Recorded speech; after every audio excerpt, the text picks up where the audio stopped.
1690 के मैक्सिको में ला लोरोना अपने बच्चों को जलन और गुस्से में मार डालती है।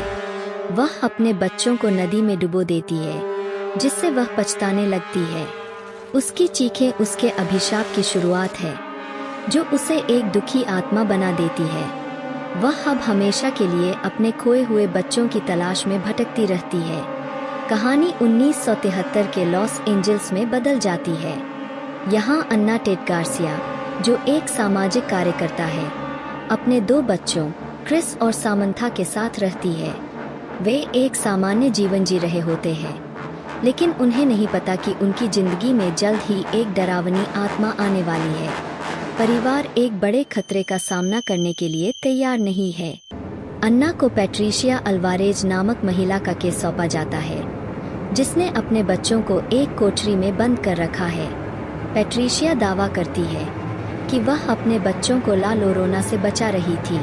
अन्ना इसे गंभीरता से नहीं लेती और बच्चों को हिरासत में ले लेती है, लेकिन यह फैसला उनके लिए विनाशकारी साबित होता है। अन्ना पैट्रिशिया के बच्चों को सुरक्षित समझकर पुलिस को सौंप देती है, लेकिन जल्द ही दोनों बच्चे नदी में मृत पाए जाते हैं, जिससे अन्ना हैरान हो जाती है। पैट्रिशिया अन्ना को दोष देती है और कहती है कि अब ला लोरोना उसके बच्चों का शिकार करेगी। अन्ना को अब इस अभिशाप के खतरनाक परिणामों का सामना करना पड़ेगा। रात में क्रिस बाहर किसी के रोने की आवाज सुनता है। वह खिड़की से झांकता है और ला लोरोना से सामना करता है, जो उसे छूकर कलाई पर जलने के निशान छोड़ जाती है। यह पहली बार है जब क्रिस इस आत्मा के सीधे संपर्क में आता है, जो उसके जीवन को हमेशा के लिए बदल देगा। अब ला लोरोना अन्ना के बच्चों का पीछा करने लगी है। सामंथा को भी ला लोरोना से डरावने अनुभव का सामना करना पड़ता है। वह घर के अंदर डरावनी आवाजें सुनती है और अचानक खुद को ला लोरोना के सामने पाती है। यह स्पष्ट है कि यह आत्मा अब अन्ना के पूरे परिवार को निशाना बना रही है। अन्ना को समझ में आने लगता है कि वह अब एक असली खतरे में है। इस दृश्य में ला लोरोना फिर से सामंथा को अपना शिकार बनाने की कोशिश करती है, लेकिन इस बार वह और भी ज्यादा खतरनाक बर्फीले हाथों से सामंथा को पकड़ने की कोशिश करती है और उसे पानी के भीतर डुबाने लगती है, जैसे उसने अपने बच्चों के साथ किया था। सामंथा घबराहट में छटपटाने लगती है। पानी के अंदर उसकी सांसें फंसने लगती है और उसकी जान खतरे में होती है।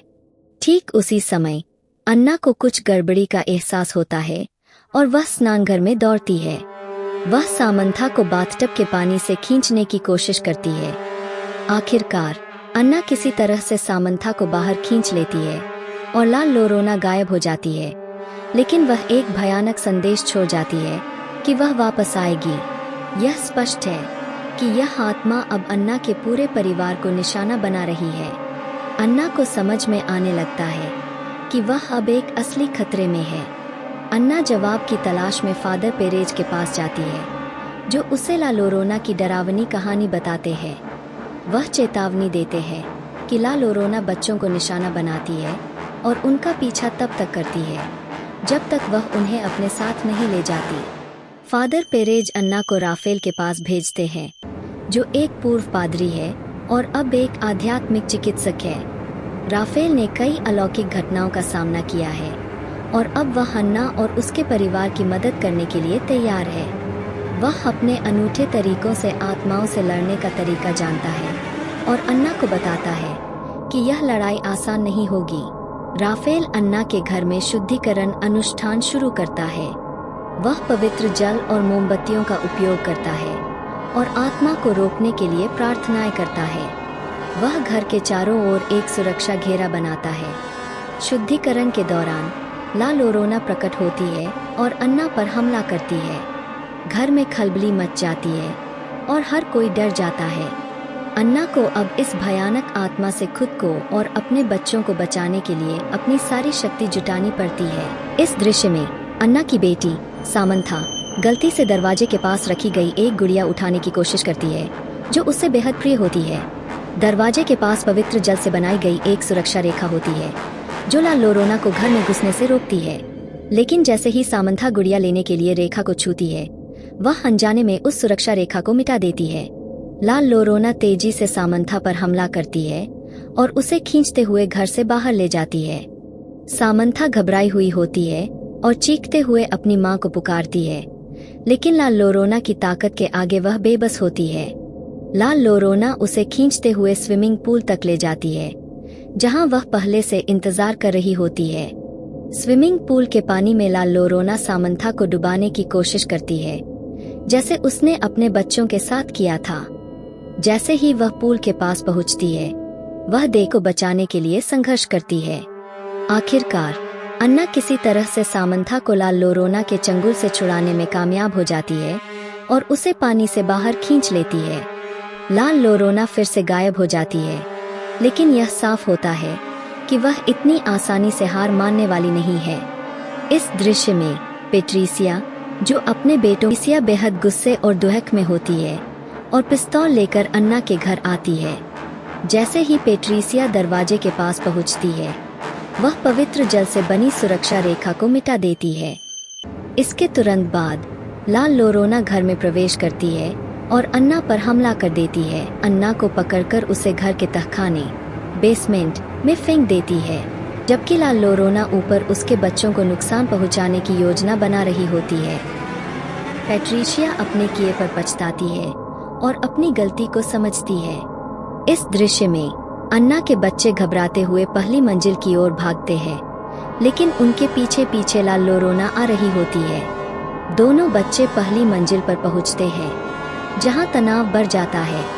इसी बीच राफेल, जो अभी भी जीवित है, ऊपर की मंजिल पर आता है और अन्ना भी। राफेल और लाल लोरोना के बीच भयंकर संघर्ष शुरू होता है।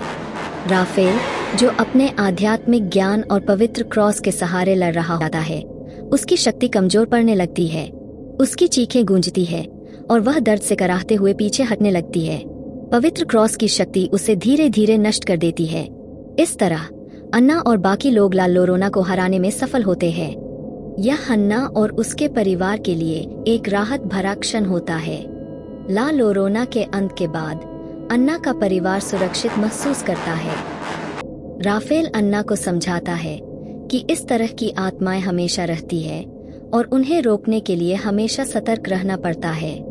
यह दृश्य दिखाता है कि अन्ना अब इन आत्माओं के बारे में और जागरूक हो गई है। क्रिस और सामंथा अब जानते हैं कि उन्हें हमेशा अलौकिक खतरों से सावधान रहना होगा। अगर आपको यह मूवी रिकैप पसंद आया हो तो कृपया लाइक, शेयर और सब्सक्राइब जरूर करें और कमेंट्स में हमें बताएं कि आप अगली बार किस फिल्म का रिकैप देखना चाहेंगे।